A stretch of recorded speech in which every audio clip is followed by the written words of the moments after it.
If you look on Mile High Heating and Cooling's website, you'll notice the Westminster company claims to serve the whole Denver area.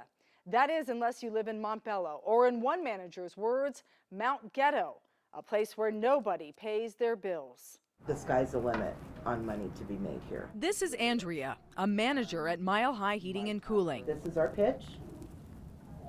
This is our first part, and then this is our second part. We sent a producer with a hidden camera into the company to apply for a telemarketing job. Ring, ring, ring.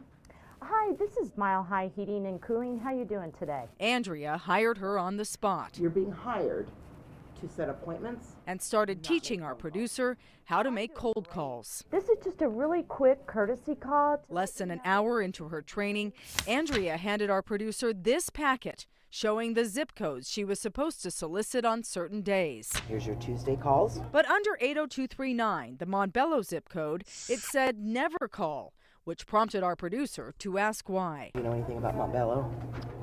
You don't live there, do you? No. Okay, we call it Mount Ghetto. Colored neighborhood. That's right, she said colored neighborhood, and went on to explain the company never cold calls Montbello because the residents there don't pay.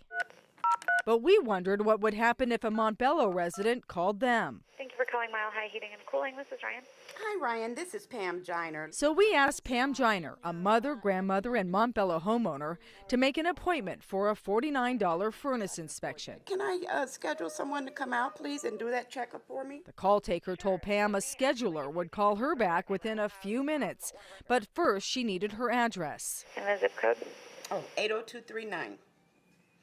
You got it, my dear. Then Pam and I waited for the scheduler to call, and waited, and waited, and waited some more. Thank you for calling Mile High Heating and Cooling. This is Ryan. Finally, I called Mile High on my cell and asked for the same $49 service using a different zip code. And that's Denver. What zip code? Is 80207. I was connected to a dispatcher who booked my appointment immediately. Okay, so just like that, I'm scheduled and ready to go. You are. Meanwhile, Pam never did get a call back. The look on her face says it all. It blows my mind. It blows my mind. Who would do something like that? Single out a race and a community? For Pam, it's beyond offensive. It is racism. Clearly. Blatant, outright racism. Her neighbor, Army vet Dwayne Topping, agrees. Those stereotypes are born of ignorance. He says diversity is what makes Montbello a great place to live. I've grown up with all of these people in this neighborhood. So this is a family to us, you know, and we don't care how much money you make. That doesn't make you different. We don't care what color you are. We don't care what religion you are. Call it Mount Ghetto. Colored neighborhood. We asked Mark Silverstein, legal director at the ACLU, to watch our video.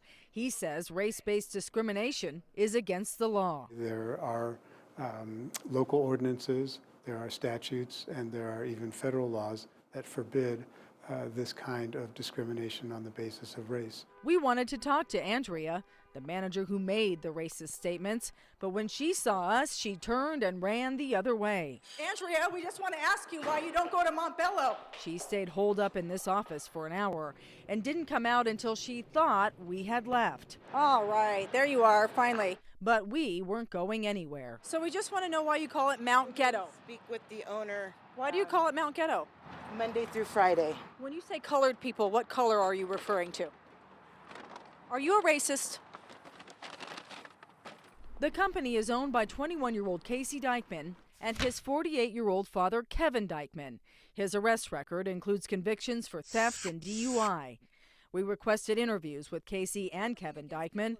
Our calls were not returned. Are you a racist? But we did catch up to Casey as he was leaving work. Is this company racist? Casey refused to answer and drove off. We followed him to a meeting with his father at a nearby Starbucks. Kevin Dykeman, can you please explain your company's policy on Montbello? Do you have something against people of color? Do you have anything to say for yourself? But Pam Giner has plenty to say. Go to hell. Don't send me no more of your publications, and how dare you? And and she plans to spread the word about the company that never calls Montbello to the people of every color across the metro area.